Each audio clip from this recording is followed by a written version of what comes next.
也知影吼，唔爱注意众多事情，比讲好乱养东西，就算黑钱没赚不得养，乱养哦，万有坏事情发生哦。阿顺嫂，路上的东西不要乱捡啊，丢掉啦。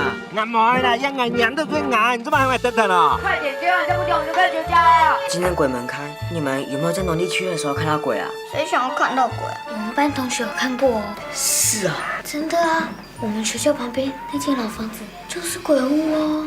喂，你养我都俺看了。有啊，有啊！阿顺嫂，赶快走，赶快走啦！这哪看啊？阿公哎，30块了，夫妻贵来啦！还100块不买看到，大头也叫滚！听你阿婆说，你昨天晚上很晚才回来哦。对啊，你们都跑走了，都没有人管我。没有啊，打你手机都没有通啊。完蛋了，我的手机还在那鬼屋里面呢。李轩，你好了没？怎样？你拿到了没有？又要怎么来？